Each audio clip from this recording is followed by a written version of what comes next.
Okay, I want to welcome everybody tonight as we continue our study in the book of Genesis. Tonight we're going to be in chapter 39, and this is week number 41 in the series of Genesis. And just to catch everybody up, because I know we've been apart from this study for a couple weeks, but in week 40, which was the last week that we went through Genesis, we were in chapter 38, which was kind of a detour from what was introduced in chapter 37 with the beginning of the story about Joseph. And that story is kind of interrupted with chapter 38, which dealt with a really bizarre story about Judah and his offsprings. And if you wasn't here for that, you can go watch that on our YouTube channel. But tonight we're going to return to the story of Joseph, the Joseph cycle. And we'll see here as we begin verse 1 that it picks up very nicely with how chapter 37 ended. And I actually want to scroll back to the end of chapter 37 just to show you that. Verse 36, it says, "The Midianites sold him into Egypt unto Potiphar, an officer of Pharaoh's, and captain of the guard."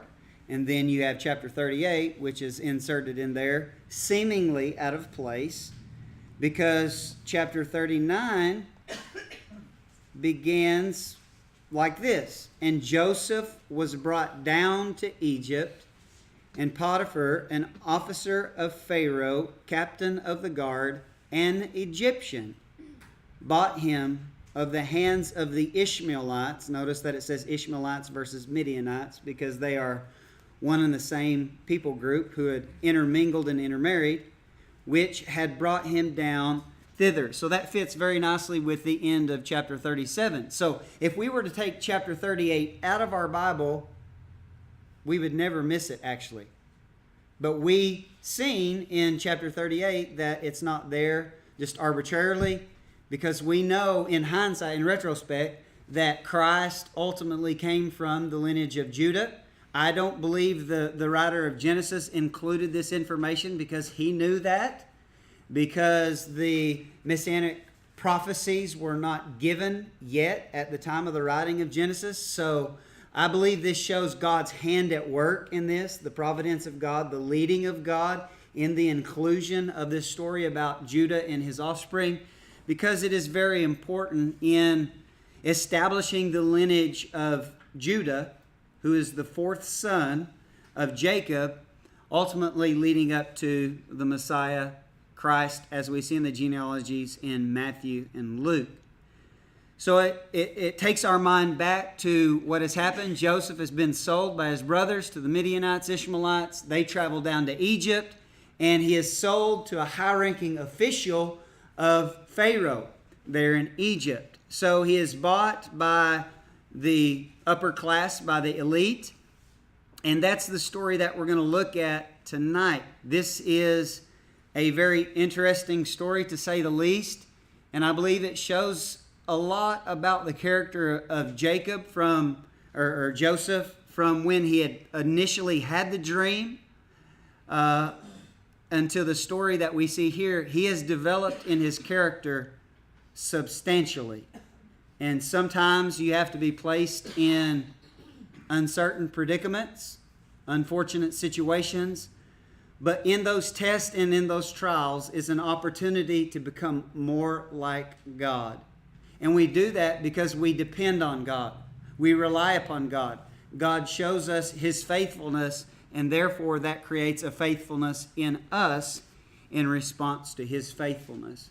And I think we're going to see a beautiful picture of that tonight. But verse 2 says, "And the Lord was with Joseph." Where have we seen that statement before?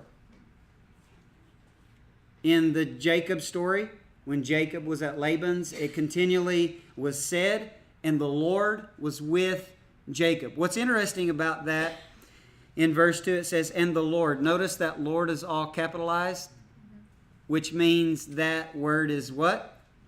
Yahweh, the divine name of God, the name of God that set him apart from all other deities that were worshipped in the ancient Near East.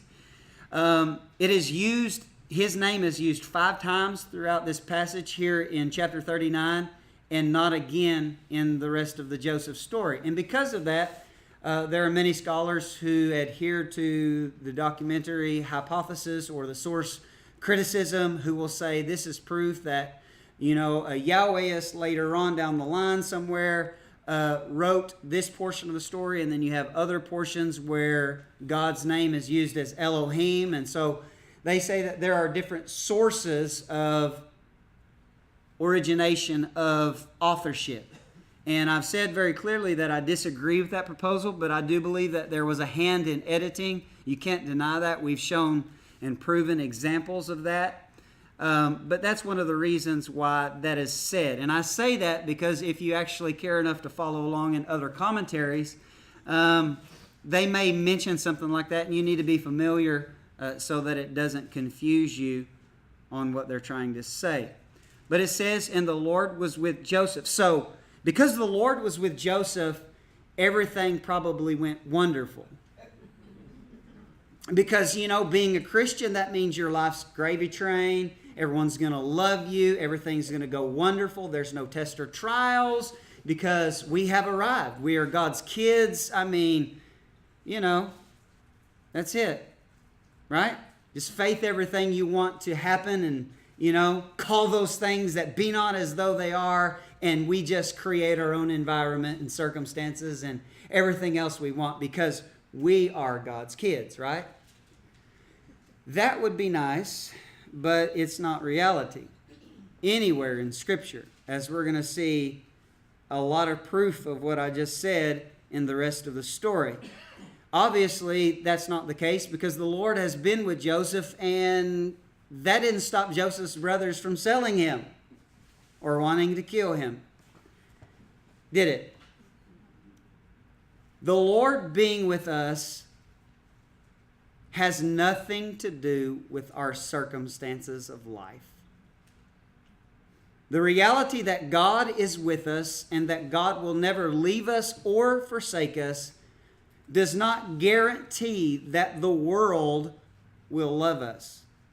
Matter of fact, Jesus says quite the opposite to his followers. He said, the world hates me, the world will hate you. If they called the Lord of the house demonized, what will they do and say about those of the household of that Lord? So there's a different picture that is painted in much of modern evangelical Christianity, if you even want to call it that. But we need to stick with what the word actually says, right? The Lord was with Joseph, and he was a prosperous man. Prosperous doesn't mean... So if we were to go by modern defining of prosperous or prosperity, Joseph had a high-dollar house, lots of stuff, lots of money. Can that be the definition of prosperous? It's impossible. Right? He's a slave. He owns nothing. So being prosperous and prosperity has nothing to do with earthly things. We need to understand that because we are taking 0 things from planet Earth with us when we take our last breath. So we need to redefine what it means to be prosperous, because he is prosperous, which actually in Hebrew, matzliach, which means successful.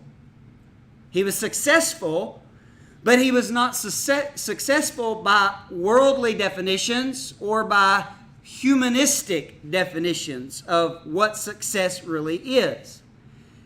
So we need to understand that. I think we're going to see that being successful is very much linked to character and integrity and faithfulness that we will see displayed in Joseph no matter what happens, no matter where he finds himself, no matter how unfortunate circumstances become. he remains loyal and faithful, upright, and has integrity, all of which is rooted in, do not miss this because this is what's lacking in our culture, the fear of the Lord. And we're going to see that very clearly. The one thing, if I had to say the greatest deficiency in our culture, as much in the church as elsewhere, it is the absence of the fear of the Lord. I believe that's rooted in the false message of salvation and how salvation works and how willing people are to buy into that false system of salvation. But it is what it is, but we're going to establish sound doctrine, which Paul said can be taken from the Old Testament itself, which shows us the way of salvation, right? When Paul made the statement to Timothy, study to show yourself approved, a workman that need not be ashamed, rightly dividing the word of truth, we do understand the only word of truth that existed when he made that statement was what? The Old Testament in which we are reading. He also said to Timothy that the scriptures that he learned as a child were able to make him wise unto salvation. That was before the New Testament was ever written. That's before the book of Romans was ever written. By the way, the book of Romans is not Romans' road to salvation because it wasn't written to sinners. It was written to the church in Rome. Therefore, it's not a blueprint for how to pray a prayer and become saved. It is a blueprint for how we are to live our lives as Christians so that in the end, at the end of our life, ultimately, we are saved. Now, I didn't have any of that in my notes, but I have been gone for a little while, so I'm just catching up, okay? What I'm trying to do is change the culture in the misunderstanding of the word which has been deceitfully handled in our culture. That's what I'm actually trying to do.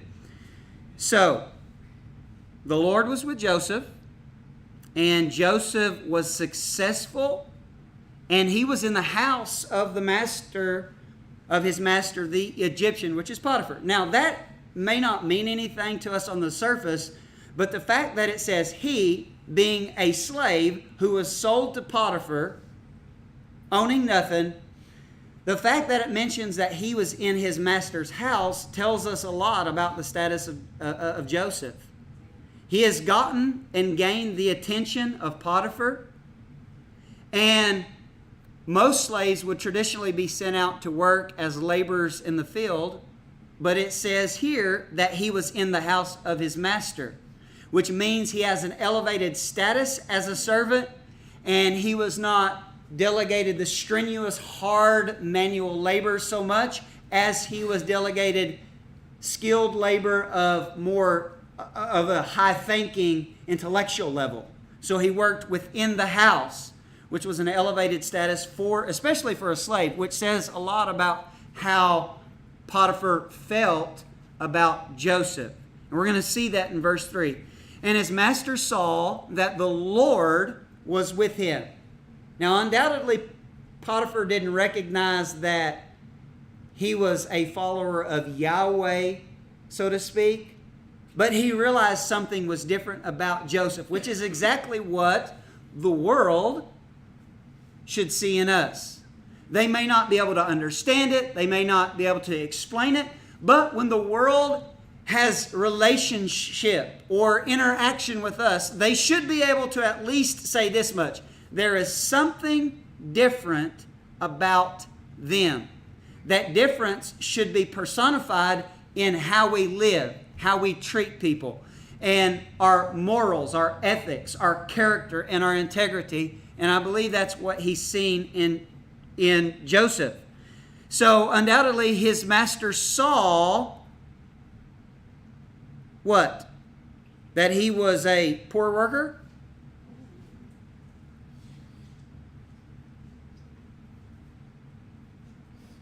That he was lazy? That he complained about his work? That he had a bad attitude and he quarreled with the other slaves? He had victim mentality because his brother sold him into slavery and he went around moping about it instead of doing his work. No, his master saw a good, faithful, and diligent worker who put what had been done behind him and worked for his master. Talk about really having to try to have a good attitude after you've been sold by your family and now you're a slave. You go from an elevated status of a son to a slave, and you have to, with a good attitude, work for some stranger who speaks a different language than you. You know nobody around you. Yet, Joseph works diligently, faithfully. He serves his master. I reckon he understood authority and kingdom principles. Maybe that's why the Lord was with him. Because it's not said in Scripture that the Lord was with just anyone. Right? So, he was a prosperous man, successful man, and he was in the house of his master the Egyptian. His master saw that the Lord was with him and that the Lord made all that he did to be successful in his hand. So because of his faithfulness, things do go well. You know, if you work hard, things are generally going to go well for you. If you actually work hard, your employer is actually going to like that. If you are faithful, if you are trustworthy, if you are diligent, I mean, these are all things that should appeal to even the worldly, right? As we see in Potiphar. Verse 4, watch this.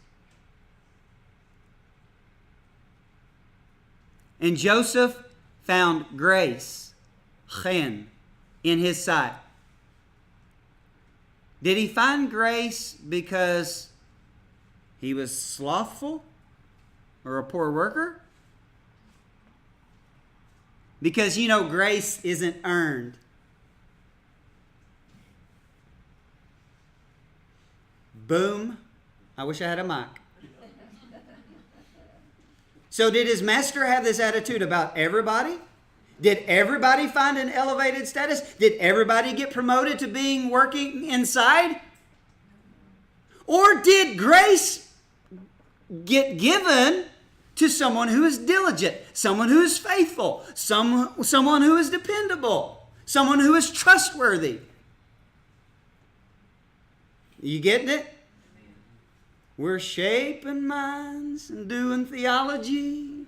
Isn't it fun? Isn't it fun? Y'all with me? So, Joseph found grace in his sight. Where else have we read that? Who else found grace in the Lord's eyes in a story that we've read in Genesis? Noah. Why did Noah find grace in the eyes of the Lord? Because he obeyed. Because the Lord said, 120 years if man don't straighten up, I'm going to destroy the earth. I'm going to bring a flood. And because he obeyed, and because he warned others, regardless of how they felt, it's quite obvious he was very unsuccessful in his message, which tells us, should we define success based on how many people listen to us if we tell the truth? If we adhere to that philosophy, Noah was an utter failure. Yet the Bible says he was the savior of his generation. Oh, you mean the man who could only convince his family to get on the boat? He was successful? Yeah. How do I know he's successful? Because while it was raining and everybody else was drowning, he was on the boat. He was safe. The ark, the New Testament tells us plainly, is a type of what? Salvation. That's very obvious. So, should we say a church is successful because it has thousands or millions of people that come to it? If we adhere to that philosophy, which much of the world does today, Jesus was an epic failure. Because John 6 tells me that after his teaching, and because some of his disciples couldn't understand that teaching, they left him and followed him no more, which means that we should blame Jesus because he shouldn't tell the truth. Preach. This is supposed to be a Bible study, Daniel. I love the Bible. Especially when you just let it be what it really is. When you let it speak for itself. It's really, really awesome.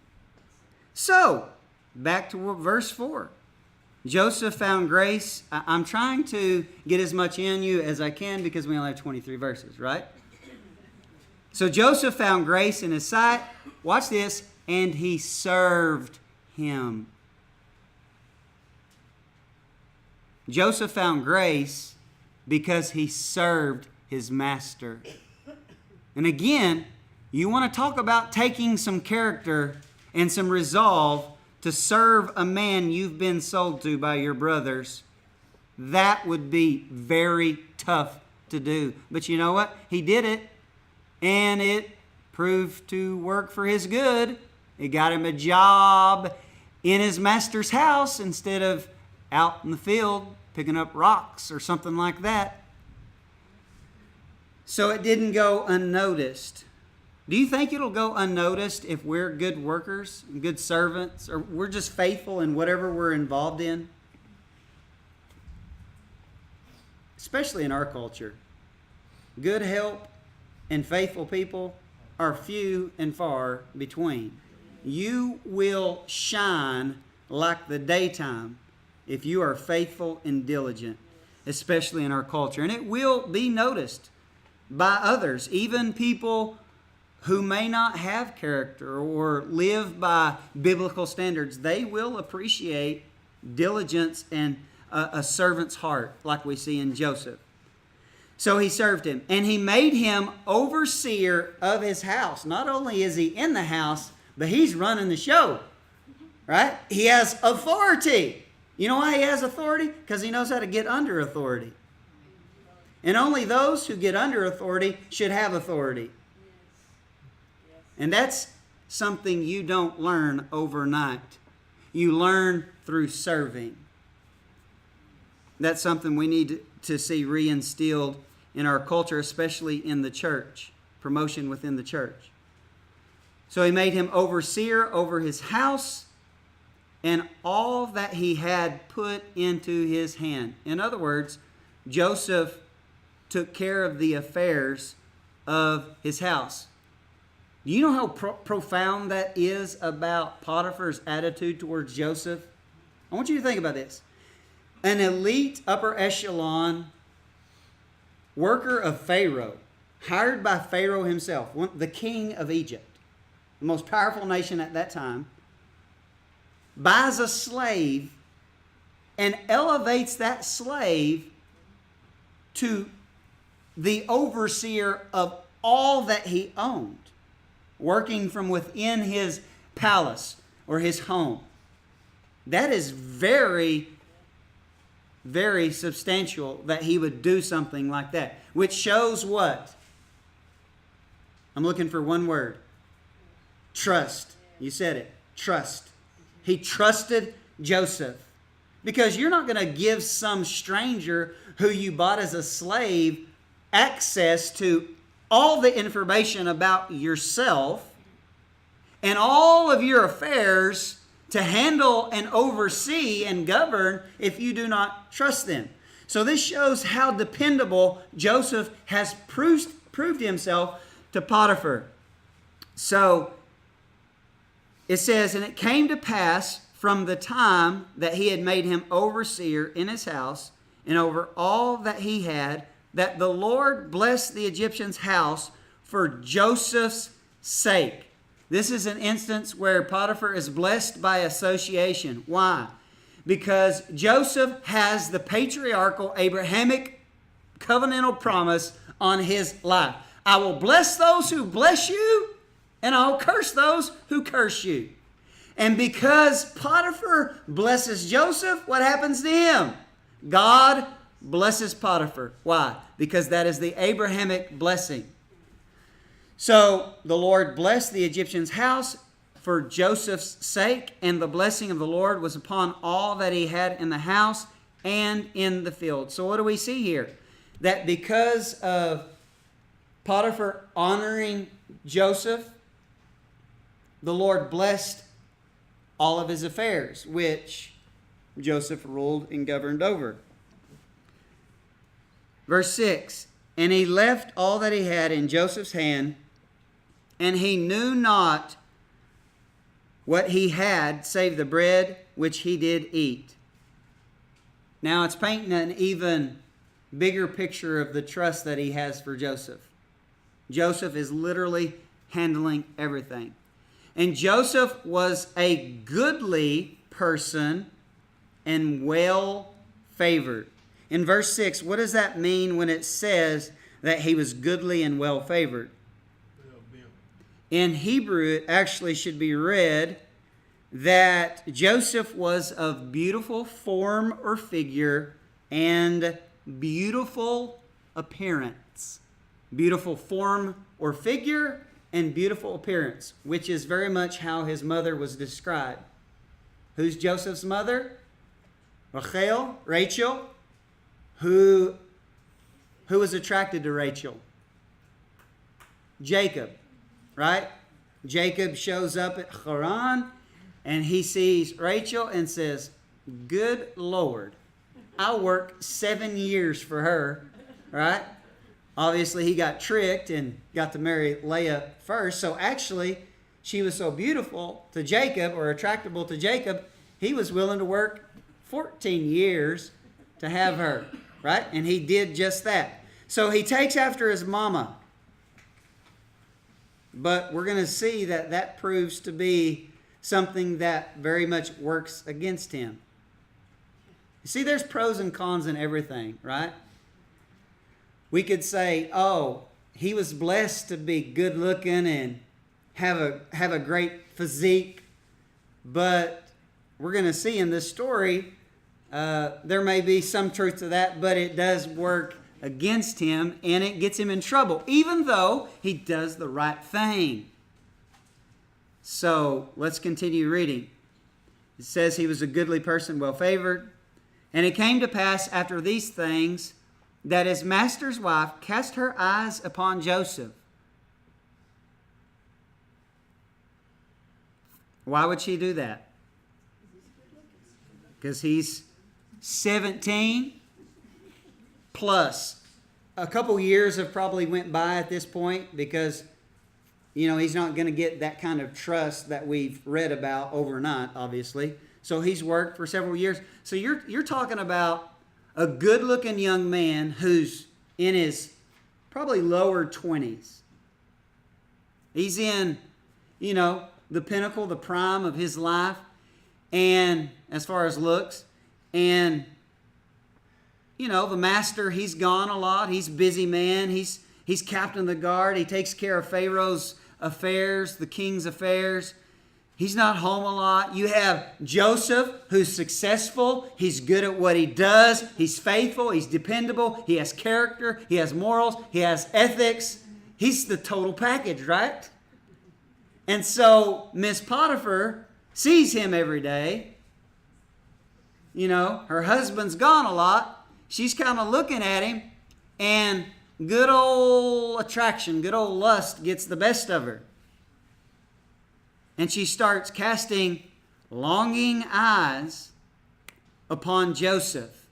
Did you know if you keep looking, you'll keep lusting? And if you keep lusting, you're going to get in trouble? I've heard people say, it's the second look that'll get you in trouble. What if I just take one good long look? Come on. So the root of the issue was what?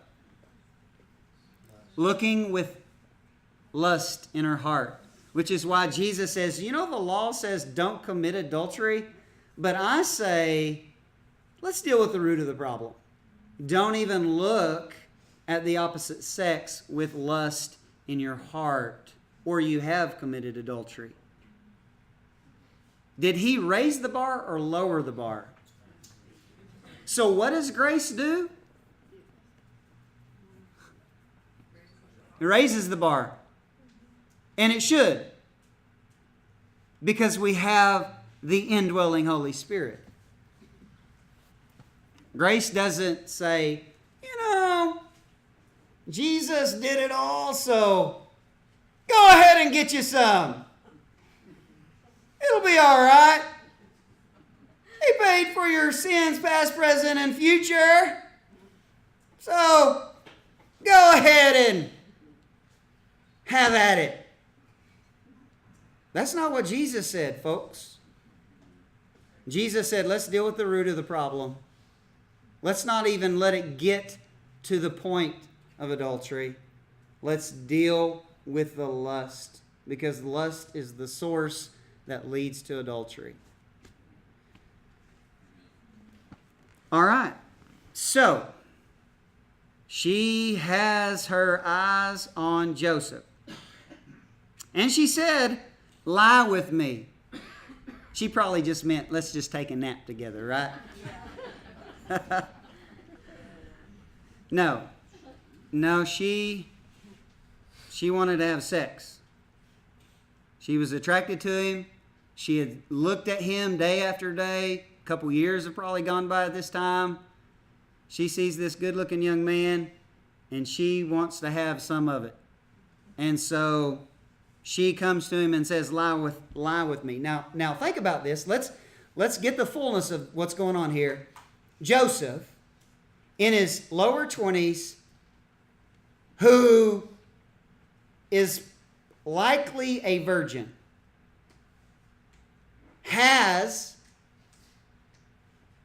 Egyptians, they were infamous for had a made-up wife, right? Y'all ever study Egyptian stuff? They kind of had the market on like cosmetics and stuff. So you have this made-up elite status woman every day saying, come on, Joseph, lie with me. Hubby's not home. No one will ever know. You run the show here at the house. You can just tell everybody to go do some chore or task, and no one will ever know. Would that be tempting for him? This probably isn't some Miss Ugly. This is a high-ranking official of Egypt who probably had pick of the litter, who is hounding him every day. He's really testosteroned up right now. And she's saying, lie with me. It's in the Bible. We're reading it, right? Which this is kind of a watered-down version of what we've seen in chapter 38, though, right? But watch how he responds, right? This is the victim. His brother sold him, been mistreated, blah, blah, blah, all these bad things. Let's treat Joseph because we're a victim. We deserve it. Here, God just put me in a perfect place so I could, just have access to Miss Beautiful here. He could have said that. But watch what happens in verse 8. But he refused and said unto his master's wife, behold, my master knows not what is with me in the house, and he hath committed all that he hath to my hand. What do we see in that statement right there? An unbreakable commitment to his master, which tells us what? He values the authority and the relationship of that authoritative role of his master and himself being a servant. Right? In other words, he's saying, no, how could I ever do that to a man who has elevated me to this place to where I'm taking care of everything he has? How could I do that to him? Right?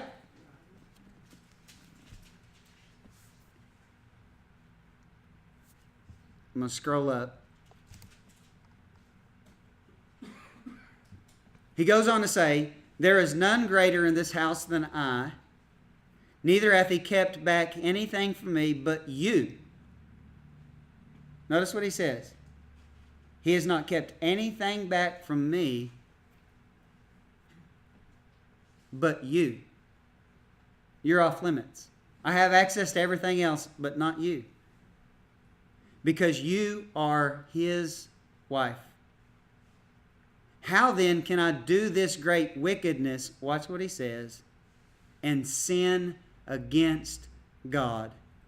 Not only is he faithful to his master,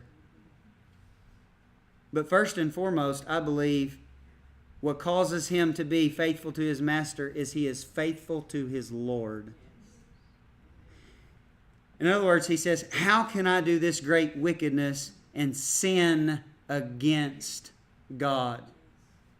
And so we see here in Joseph that he is motivated to do the right thing because of his fear of the Lord, which again I said is lacking in our culture, which is why people just live flippant lives and do what they want, and his desire to be loyal to God and the moral expectations of God.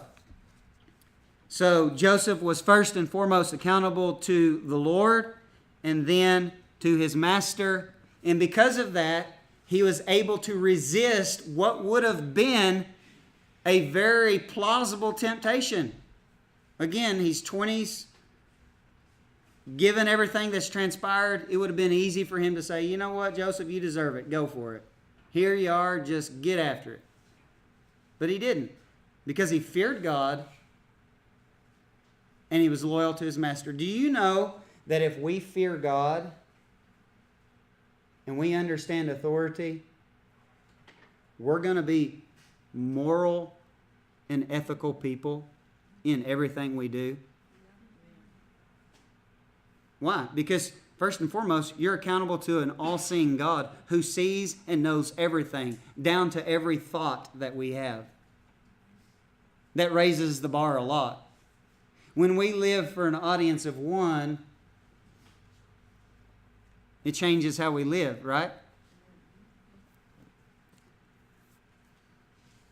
Verse 10, and it came to pass as she spake to Joseph day by day. Hebraism for every day for a long time. That he hearkened not unto her to lie with her or to be with her. So every day, Miss Potiphar tries to entice him. Now, do you think she ever done it in ways that would have been appealing to a 20-year-old dude? I mean, do you think they only had lingerie in the 21st century? Right? She's busting out the Egyptian lingerie and she's parading herself by Joseph when she knows that he's the only one around in the house. And, you know, Joseph has to say, no. I fear God. I fear God. Right? You know, it took some resolve, is what I'm trying to say in all this. It wasn't easy. Was the desire there? You betcha. How do I know? Because he was a man. And men are attracted to women. And he's in his 20s, which complicates things. Right? Because in your 20s, you know, all the guys are looking around all innocent like, no, we don't know. Yeah, you do. You don't think as well as you should. And you are really governed a lot, especially in our culture, by your carnal cravings and desires, which leads to bad decisions, which leads to residual things that you have to deal with. So he didn't live for the moment. Now, undoubtedly, there was a part of Joseph that wanted to take her up on this offer. But he feared God enough not to. So being tempted is not sin. Okay? Because here's the thing. He could not do away with the temptation. She was Potiphar's wife. She was in the house, and there was nothing he could do about that. Therefore, she could come and tempt him, and he couldn't control the fact that she tempted him. All he could control is whether or not he yielded to that temptation. James talks about this very clear in James chapter 1. It is not temptation that's sin. It is yielding to temptation. And yielding to temptation brings forth sin. And sin, when it's conceived, brings forth what? Death. Works death. And so he chooses not to live in the moment.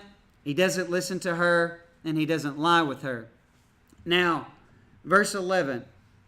I'm going to scroll up to the top. It came to pass about this time that Joseph went into the house to do his business. The word business there is to do his work. And there was none of the men of the house there within. So, you know where this is going, right? Based on what we've read. Verse 12. And she caught him by his garment. Caught him by his garment in Hebrew is a forcible seizing of. So she seized and grabbed a hold of his garment with force. Wonder why she did that. Right? Intensify the temptation. She caught him by his garment, saying, "Lie with me." And he left his garment, his outer garment, in her hand and fled and got him out. I like the way King James translated that. Got him out and got him out. That's just what he had to do. Paul picks up on, in his letter to the Corinthians, what he just enacted. Flee fornication. For every sin that you commit is without the body, but he that committeth fornication sins against his body. And so he fled. He fled scantily dressed, but he fled. Why would he do that? Because of his loyalty to God and to his master. Do you notice that it says that this has been happening day by day, and it doesn't tell us that Joseph went and told his master? He just dealt with it. He endured it. And he conquered it. And so because he did the right thing, he fled. He didn't defile himself. He didn't defile his master. He didn't defile the Lord. Everything went wonderful for him. Because if you do the right thing and you're faithful to God instead of man, everything's going to be wonderful. Life is just going to treat you like a hero, right? Celebrate your morality and your ethics, and life is going to be wonderful, and you're going to be promoted because you did the right thing. Would be nice, but it's not true, because we live in a fallen world, and sometimes we are in a place of injustice. So she caught him by the garment, says, "Lie with me." He left his garment in her hand, and he fled and got him out. So he got out of there. Watch what it says here in verse 13. And I want you to pay attention to the sequence of the wording here, okay? And it came to pass when she saw that he had left. Watch this. When she saw that he had left. That emphasis added by me. When she saw that he had left his garment in her hand and was fled forth, that she called unto the men of her house and spake unto them, saying, when did she call? When did she yell out? After he left. After he left. After her plan failed. After she didn't get her way. Then she threw a fit. That's what narcissists do. When they don't get their way, they throw a shoe. and it's gonna be hell to pay for you.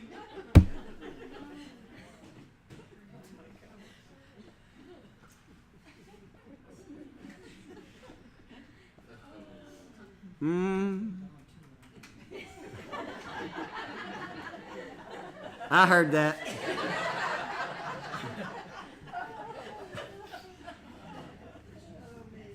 So it came to pass, when she saw, my give-a-poopers broke.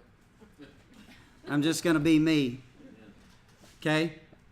And it came to pass, when she saw that he had left his garment in her hand and was fled forth, that she called unto the men of her house and spake unto them, saying, watch this little Jezebel. Watch her little manipulative speech.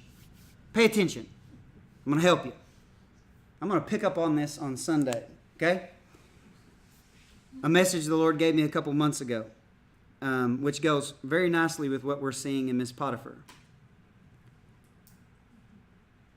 She called unto the men of her house, which would be what?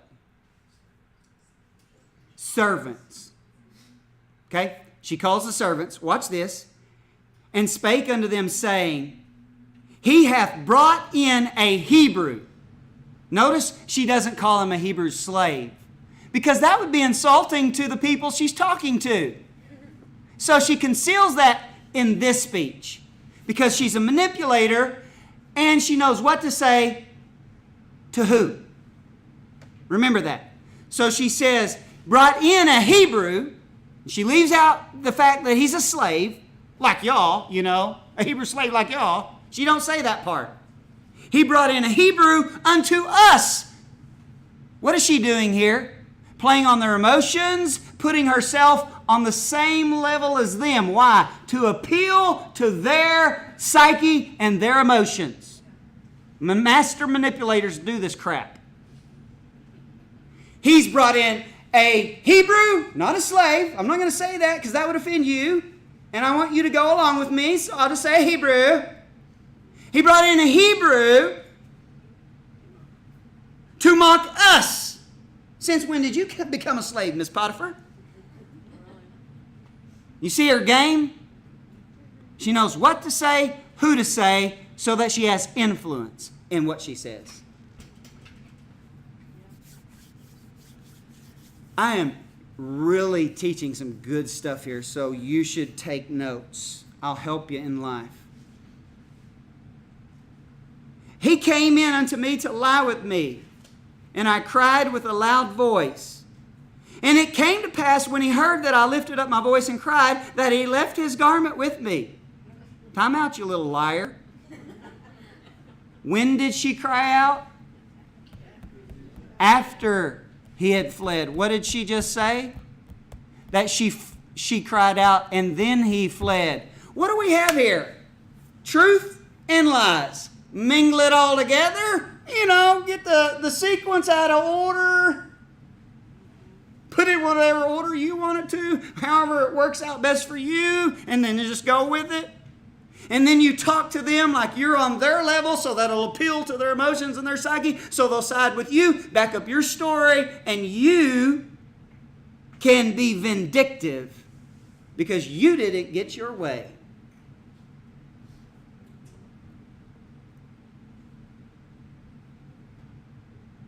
Verse 15, let's read it again. It came to pass, when he heard that I lifted up my voice and cried, that he left his garment with me and fled out and got him out. What you do? Change the order and left out some details. Where do we see that at first in our Bible? How about Genesis chapter 3?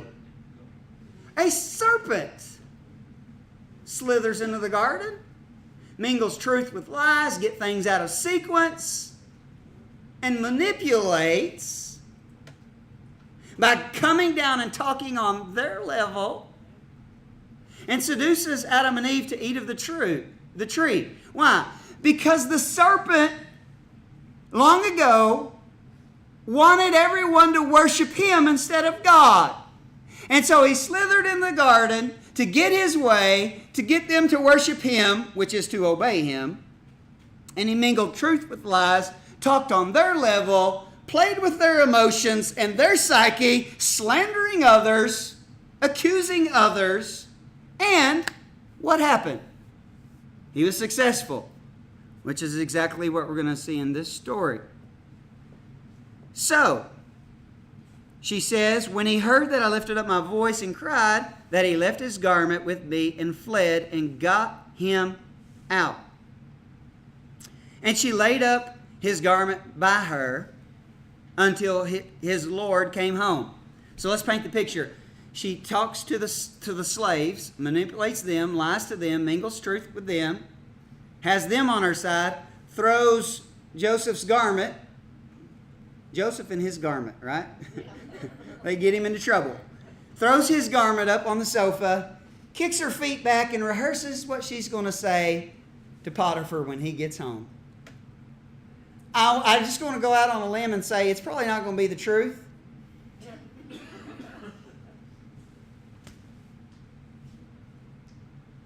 Let's read how it goes. I'm going to scroll up. Verse 17. And she spake unto him according to these words. Notice how she words it to him, because it's different.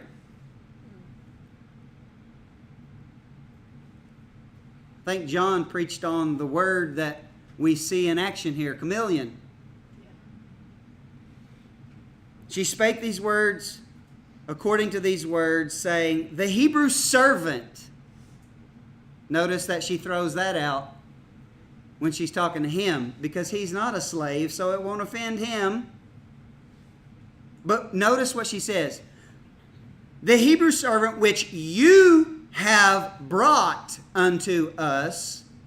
In other words, putting responsibility on him, because why? He's the one who bought him and brought him into the house and elevated him to the status in which he served. What's that going to do to him? When she goes to telling him the manipulated version of the things that happen, that's going to make him feel responsible for everything that happened, which is going to make him do what? React more harshly, which is exactly what she wants to happen. Right? Let's read it and see. The Hebrew servant which you have brought unto us came in unto me to mock me. Wait a minute, I thought it was to mock us. Isn't that how she said it to the servants? To mock us? Which tells me there was probably something more said to the servants in relation to the fact that they would be mocked, which would probably be something along the lines of, you probably should have been promoted to the place that he was, but, he was promoted instead of you, therefore, you were mocked too. Something to that effect. How else could he mock them? Obviously, Joseph didn't try to sleep with the other slaves. So how could he have mocked them? By taking a position that they desired to have. She played and worked on that emotion and used it for her advantage. I'm unmasking the enemy, so this is a really, really good time to pay attention, because Here's the thing about the enemy you need to understand. He doesn't show up, knock on your door in a red cape with horns and say, I'm here to destroy your life. I hate you. I want to destroy you. And I'll do whatever it takes to do that. No, he slithers in and he subtly mingles truth and lies. And he does it until he can manipulate you and work you to do something that you believe or perceive to be true that is not. And then ultimately you will be the one who pays the price.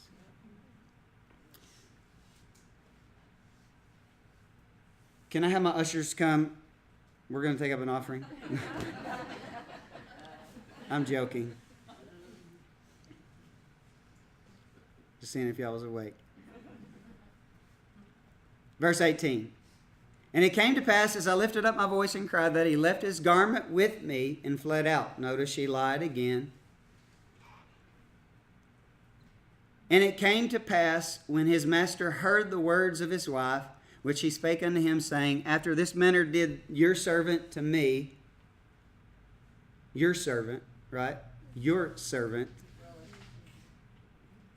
that his wrath was kindled. Well, obviously that's what was going to happen when you hear one side of the story, which happens to be a big, fat, juicy lie.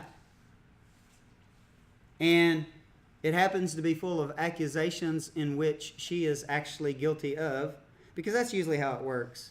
If you have people in your life that are constantly talking about others, judging and critically talking about others, you can marker down 99.999999999% of the time they're guilty of what they're griping and accusing others about. Write it down. Yes. So you just listen to people who are critiquing others, and you will hear what someone who likes to complain about others is actually guilty of. And if you don't believe me, read the Gospels. Because everything the disciples and Jesus were accused of by the religious were actually guilty of. This is good. I'm showing you how to keep snakes at bay. You really should. Because if you listen to a snake long enough, you're going to get bit. And when you get bit, you're going to be full of poison, which is believing a lie. And you're going to make a bad decision that one day, maybe that day, you regret. And I love you enough to tell you how to avoid that, because nobody cared to tell me. And so I learned some of these lessons the good old-fashioned way, the slow way, the dumb way, trial and error. You following me? So you're welcome.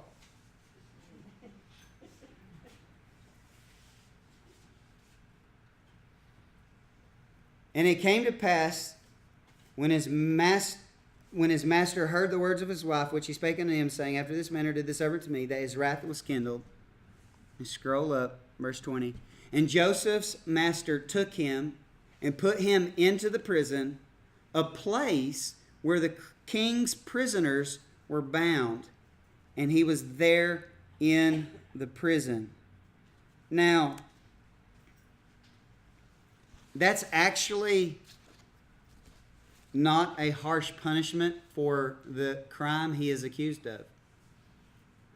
Remember, he is a Hebrew slave who has been purchased by Potiphar, a high-ranking official of the king of Egypt. For a crime of this sort, a slave attempting rape on an upper-class woman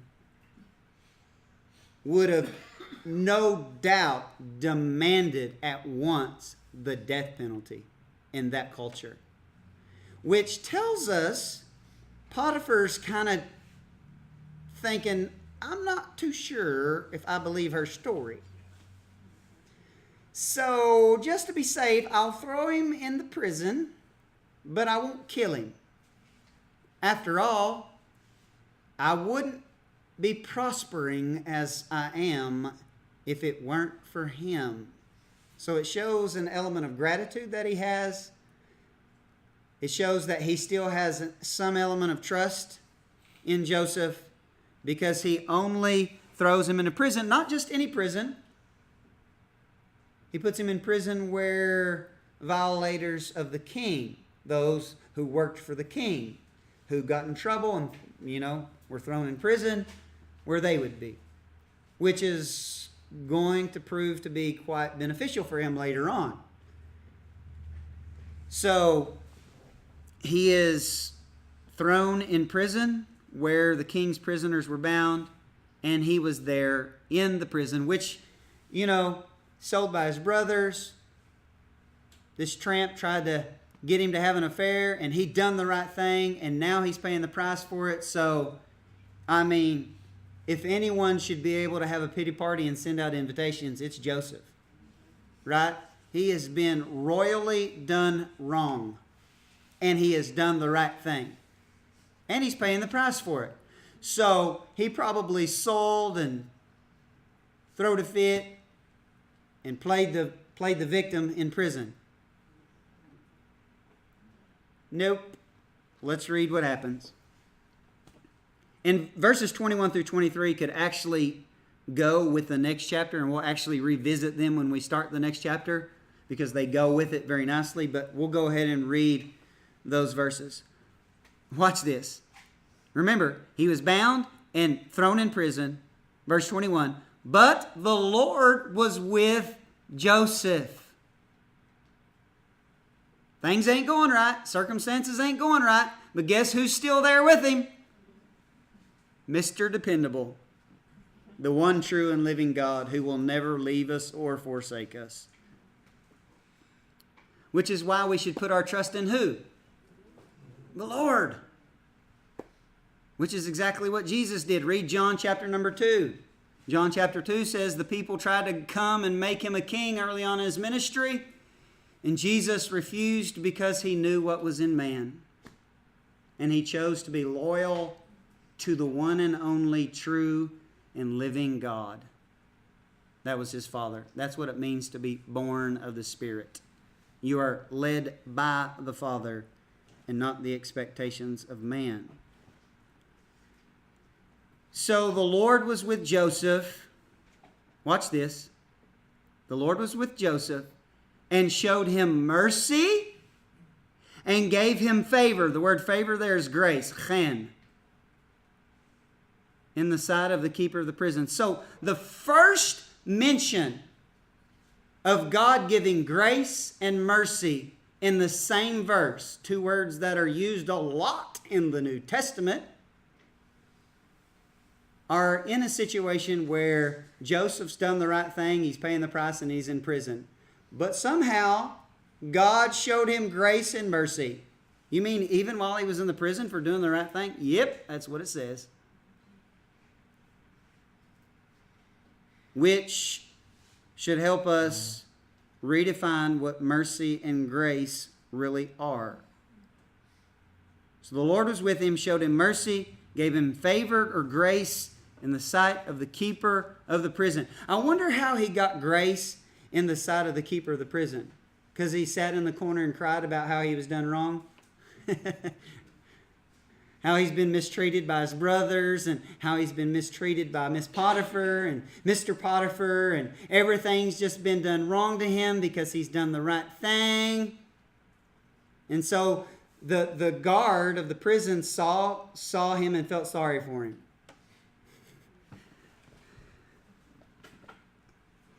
My dry humor has no effect on you guys, apparently. My sarcasm. No, he was faithful. He did what was asked. He had a good attitude. He was a servant. You mean even after all that was done to him? Yep. Yep, he did. And verse 22 says, and the keeper of the prison committed to Joseph's hand all the prisoners that were in the prison. Wow. You mean if you get under authority, you get authority? It's kind of what we read. He got promoted. Why? Because he was faithful. And whatsoever they did there, he was the doer of it. Can you imagine being a prisoner? You're thrown in prison, and then the prison guard likes you so much, he puts you in charge of the prisoners? Why would he do that? Because he trusts you. Why would he trust you? Because you're faithful. You have a good attitude. You have a servant's heart. You have morals and ethics. You're a leader. Verse 23, the keeper of the prison looked not to anything that was under his hand. In other words, he didn't bird dog him. He trusted him. Because the Lord was with him. You think chapter 39 is trying to tell us something about Joseph and the Lord's relationship? The Lord was with him. And that which he did, the Lord made to prosper or be successful. And again, I think we would have to redefine what that means in relation to what the culture would say about success, because it would be hard for anyone in a modern culture to envision success in the dungeon. So what do you think the success was in Joseph's life? The maintaining of his character and his integrity, no matter what the circumstances afforded. Because here's something we've seen very clear. Joseph was not in control of circumstances. And he found himself in very unfortunate and let's just say unfair circumstances. And he did the right thing, and he paid the price for it. Which brings us to a place to where we need to ask ourselves a question. Will you do the right thing? Even if you knew you'd pay the price for it?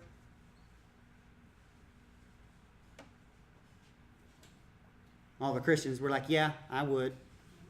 Would you? Do you? Because in our culture, in a modern world that we live in, if you do the right thing at all times, living for an audience of one, governed by the fear of the Lord, sometimes when you do the right thing, it's hell to pay. Right? Because there's Jezebels out there who want their way. And when they don't get their way, it's hell to pay. And when they don't get their way, somebody's going to die. And it's going to be the person who is keeping Jezebel from getting what she wants. And so that I'm not overly feminist, Absalom. There are Absaloms out there who will kill anyone standing in their way who has what they want and they feel like is a threat, keeping them from getting their way. So, we have seen in this story very clearly that the Lord can be with you and things can just go pretty darn right rotten. And there's nothing you can do about it except do the right thing. Which is why we talk about this so much, guys. Do the right thing, no matter what it costs. Because one day, we're not going to be standing before Miss Potiphar.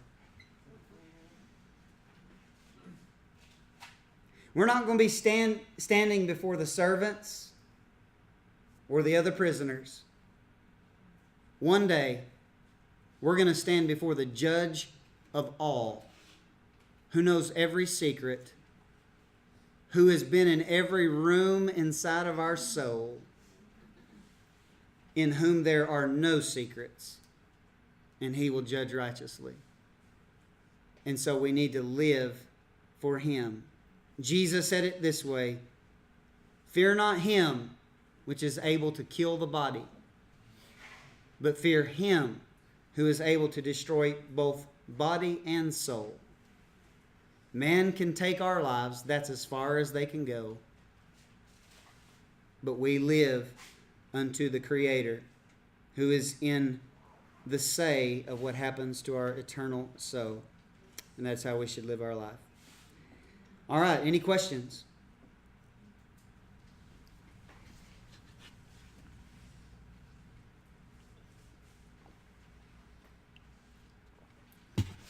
I kind of feel like I should just strike up just as I am and give an altar call. Right? Y'all don't want me to sing it. Doug, you got a question? Verse 9.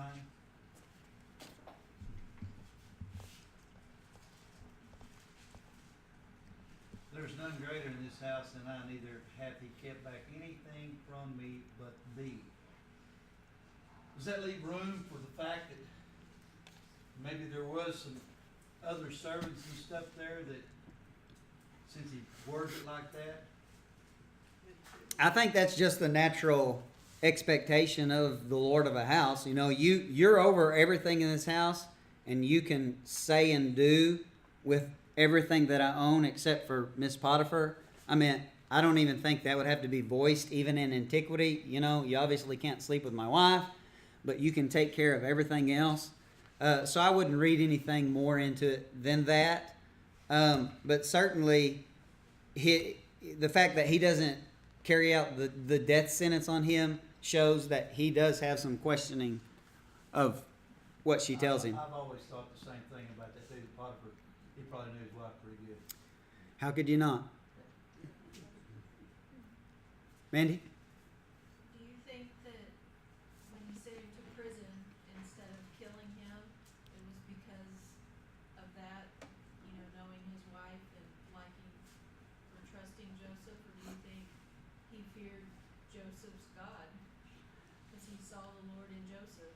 I think more so the first part of what you said, that what he had seen in Joseph, because in that culture he would not have adhered to a one true God theology. That was unique only to the Israelites because they lived in a very polytheistic environment.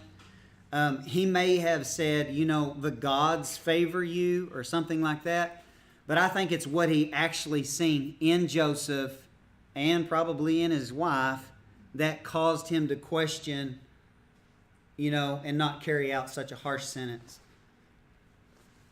Like you said, so Go ahead. there had been some time passed, so he had a long time to look and watch Joseph in every situation. Yeah, there were a couple years that would have passed at this point for sure because, that level of trust is not gained from a foreign slave overnight. So that would have to be developed and grow and evolve. So he would have watched him for several years for sure. So you think that he probably had been watching his wife and other servants too? You would think that at some point he would have to see some of her passes towards him. Because it paints it like she's very aggressive, obviously. And he's not captain of the guard because he's a dummy. You know what I mean? So he's probably picked up. Think about his job, captain of the guard. You're dealing with some shady people. You know how to watch people and read people. So I believe, it doesn't say, and I want to read too much into it, he probably picked up on some things for sure, given his qualifications as his job would have demanded. Haley? I took Potiphar and Joseph's relationship to build into some sort of a friendship. So if Joseph had went to him about Potiphar's wife, would that have done anything different or just made it worse? You take the risk still as a slave accusing Potiphar's wife. Besides, Maybe he would have got the death penalty then. That's what I meant, yeah. people with character don't really make a habit of going and accusing others. Yeah. But the scripture doesn't say whether or not Potiphar questioned him. Yeah, it doesn't. He could have asked him questions and he could have given him straight answers, and he might as well just set him on the back shelf in case things started going financially the other way. He could pull him out of prison and use him again. One thing that's very evident, he did not try to defend himself or bring accusations against her. Which is kind of, I think Jesus said something about that. We don't vindicate ourselves. And I think it's clear Joseph understood authority. And when you understand authority, you don't have to vindicate yourself. Liar's going to lie, hater's going to hate, but one day we're standing before the king. I'll be there. You going to be ready? That's the attitude we need to have. Because it's reality. And so he understood that. He understood it very well. Could friendship be another reason why he didn't put him to death? I think he would have had some type of friendship in that working relationship. Shane? I think one thing that's being missed in this whole conversation between Potiphar and Joseph, with the question is greed. His house was blessed because of, so he obviously wouldn't have wanted to take that away from himself. if you read about the pharaohs and the hierarchy of the Egyptian culture, that was one thing that they were very focused on was I, me, my house, even if it's my wife, if my house and my land is being blessed because of said individual, probably not going to be so harsh on him. Not taking anything away from Joseph or anything he did, his integrity or anything like that, but the underlying fact is pretty well spelled out. Yeah, in that culture, they would have been very self-preserving.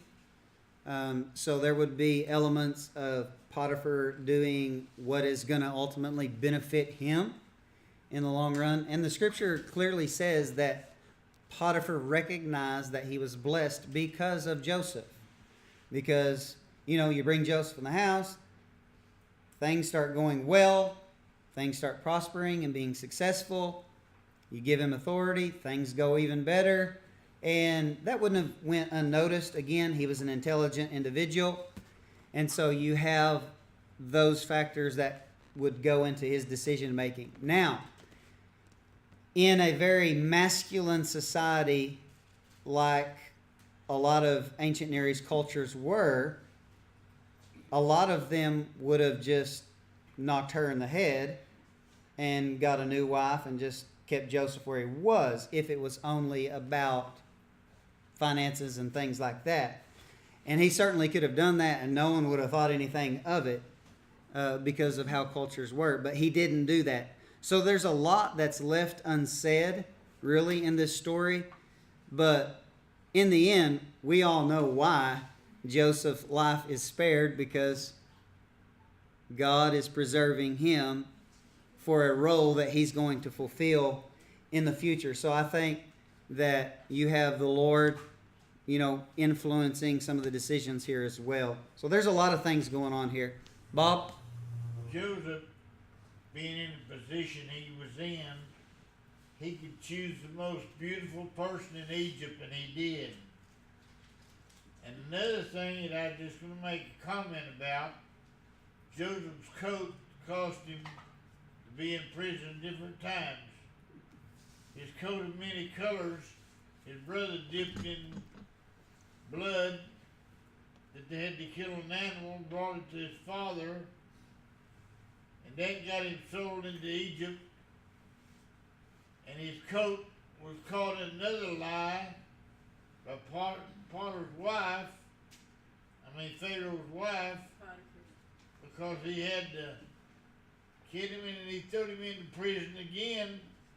And then being in prison, they had another dream with the baker. Hey, you can't get ahead, Bob. You gotta wait.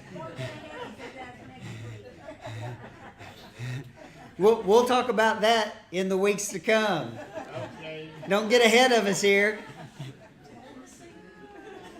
And You have to kind of wonder about the servants too, because, they were already mad at Joseph, so why didn't they just run to Potiphar and be like, oh my, look, this is what happened, to get to be the first person to tell him?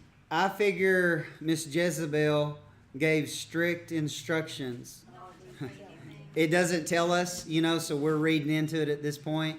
But yeah, I would say that the other Egyptian slaves would have been envious or jealous of Joseph being brought in as a foreigner and being elevated to lording over them. So there was something to gain for them too, which makes it plausible why they would buy into what she said. But I don't want to read too far into it. Any more? From the first time that God gave Joseph those two dreams and he told his family, he went through all this. This was just a setup for what he had in store for him. So he couldn't Potiphar couldn't kill him because he still had to fulfill the purpose that he was there for in the first place. God had a plan to work through all the mess. We've seen that through the other patriarchal stories, and this one will be no different, and certainly no less beautiful in the end. This story does have a beautiful, beautiful ending. I think this is one of the greatest stories that we have in the Bible, because Joseph really purposed in himself to do what was right, no matter what happened, and he experienced good and bad, high and low, abounding and abasing. But he, as Paul said, learned whatever state he found himself to be content and to just do what's right. Just live unto the Lord. And, there's seasons in life. There's highs and lows. There's crappy times, good times. That's life. It rains on the just and the unjust. We just have to take it in stride, be accountable to God, and do what's right.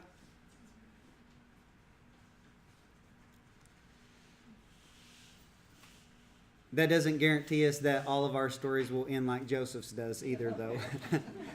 Because Jesus is a perfect example of what can happen when you do the right thing always and live a sinless life. So, we try to box or stereotype how things will go if you live for God, and I just don't think you can do that, because everyone's life and circumstances, situations is unique and different. And so I don't think we should stereotype or box in, this is what it'll be like if you follow Christ. And that's how it is for everybody, because that's not the case.